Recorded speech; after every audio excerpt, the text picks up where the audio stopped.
And it was, first of all, God's presence. It was God's presence that came to the disciples. And that's a wonderful truth, isn't it? That our God, Jesus Christ, the Holy Spirit, the triune God, is omnipresent. He's omnipresent. No matter what challenges for the disciples, what they faced, or challenges that you and I might face today in our lives. And I just think of the context in which we live in, the difficulties that we face, the challenges that we face. And it very much is this presence of God that is so powerful in each and every one of our lives.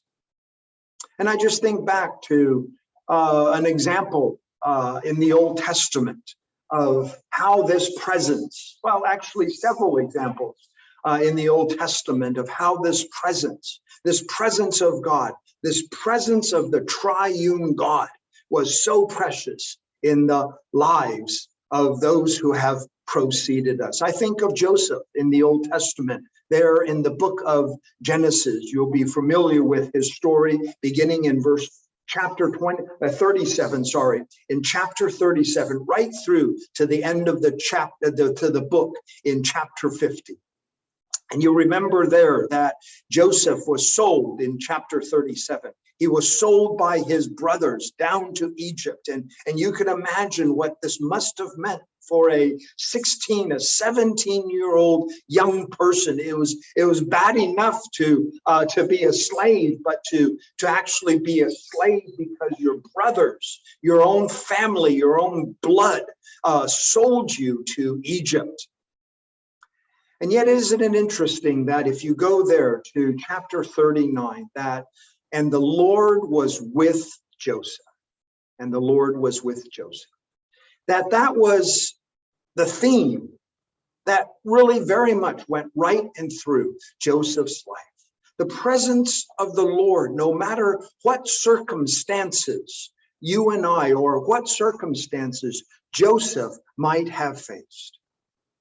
The presence of the Lord, the presence of the Lord. I think of another example, again, an example that is familiar to many of us, the story of Shadrach, Meshach, and Abednego there in Daniel chapter 3. And you remember the context of that story of how because they refused to bow down and worship the idol that Nebuchadnezzar had set up, that they were thrown into a fiery furnace. Actually, it was heated 7 times over. And the people that threw them in, that threw Shadrach, Meshach, and Abednego into the fire, actually were consumed themselves. And yet, if you're familiar with that story, you'll know of how after being thrown into that fiery furnace, Nebuchadnezzar sees not 3 people, but rather 4 people in that fiery furnace. And of course, there's much discussion as to who that 4th person was. Was it Jesus? Was it an angel, a messenger of the Lord? But I think probably what is most important for us to realize from that story is that there in the fiery furnace, God's presence was with his people. The book of Matthew begins with Jesus's presence, doesn't it? God's presence. You will call him Emmanuel, God with us. And so God's presence there in the beginning of the book of Matthew. And it closes in chapter 28. Again, a passage that is so familiar to all of us. Again, at the resurrection of Jesus, before his ascension, he says to his disciples, go into the world and make disciples of all nations, baptizing them in the name of the Father, the Son, and the Holy Spirit. And lo, I am what? I am with you. I am with you. Jesus' presence. Jesus' presence. Brothers and sisters, I don't know the challenges that you might be facing, the difficulties that you might be facing. But I know one thing, our God is omnipresent, Emmanuel, God with us. And so, first of all, it was Jesus's presence with these disciples. Secondly, not only his presence, but also his peace. His presence brings his peace. And it's interesting in this passage that we just read, if you notice that he twice over says to his disciples, peace be with you. There in verse 20, in verse 19, because of the fear of the Jews, the doors were shut. Jesus came and stood in their midst and said to them, peace be with you. Peace be with you. Actually, if you go down just one verse to 21, this phrase comes out again. Jesus therefore said to them again, peace be with you. Peace be with you. We don't have the chance, but obviously, if you just look down to the next section from verse 24 to 29, you remember that Jesus appears to them again, this time with Thomas around. Here, that Thomas, one of the 12, was not there with them. We don't know where he was, but anyway, he missed this opportunity.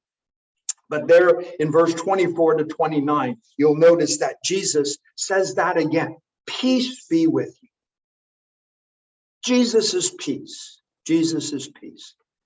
It, of course, is set out in contrast to fear, isn't it? It was because of the fear of the Jews, the disciples had shut the door. And when Jesus came to his disciples, the first thing he said to them was, peace be with you.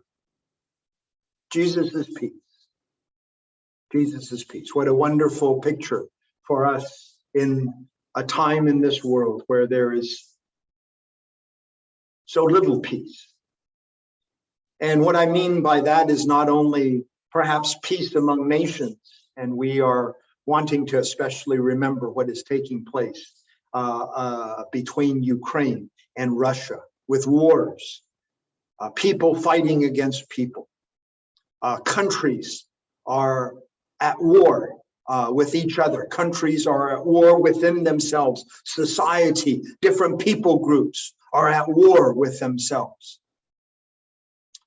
But in many ways, many people today live with such uneasiness, even within their own hearts, as they look at a future that is so uncertain,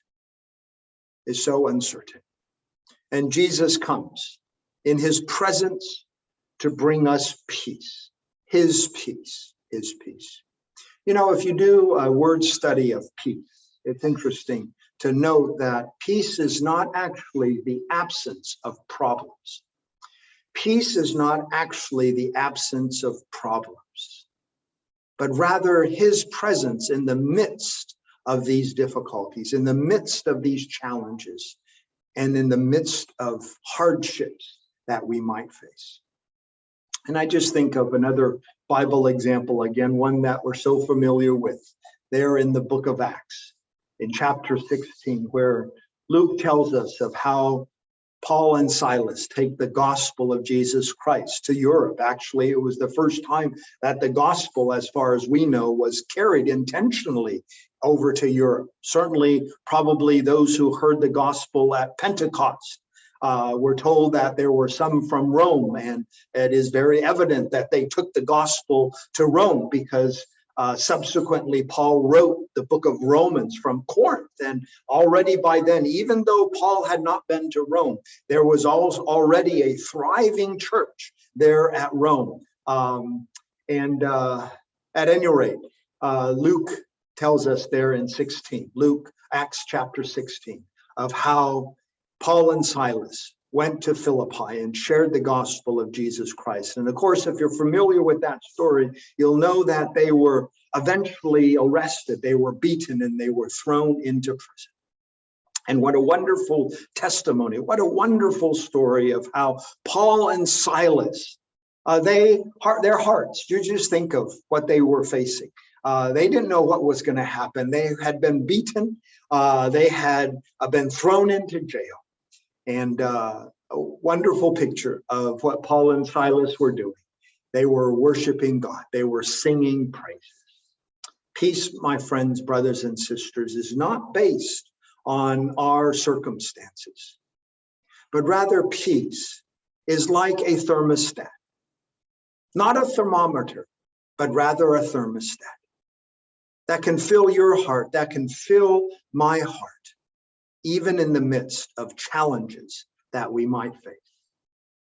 And so may his peace truly be upon us. And so Jesus's presence, number one, Jesus's peace, number two. Just very quickly, the third P that comes to mind as I read down through these verses is the proof of Jesus's resurrection. The proof of Jesus's resurrection. And we're told there in verse 20, just very quickly, he said this to them.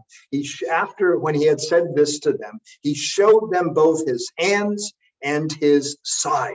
And the disciples therefore rejoiced when they saw the Lord. What a wonderful picture of the resurrection of Jesus Christ, the certainty of the resurrection of Jesus Christ.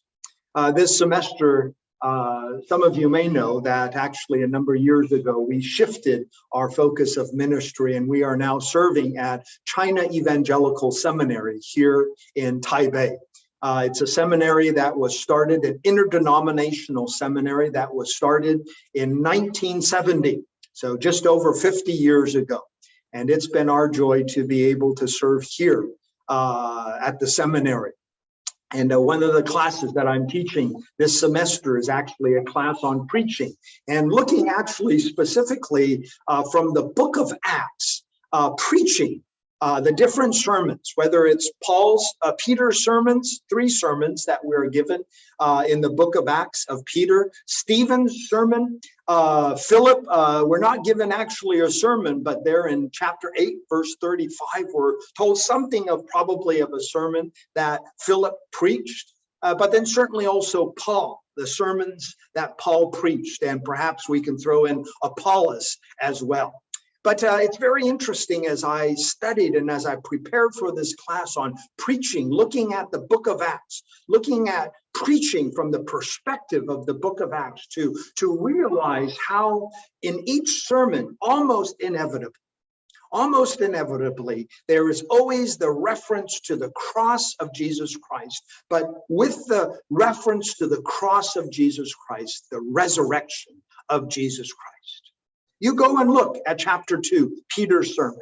You go and look at chapter 10, again, Peter's sermon there at Cornelius's house.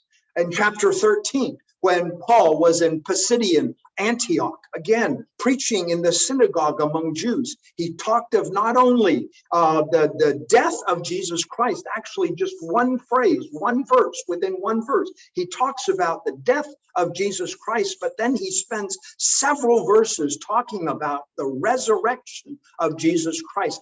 Brothers and sisters, the centrality of the resurrection of Jesus Christ is something pivotal in your faith and in my faith, in the Christian faith. And as I mentioned, just in a few weeks, we will be celebrating Easter, the proof of Jesus's resurrection. It is actually not only central to our Christian faith, in many ways it is also unique to the Christian faith, because if you look at all of the different other major religions, you will see that all of their founders, if I can use that term, are all dead, and we can go to their tombs today to view their tombs. Well, we can't see what is inside, but we can view their tombs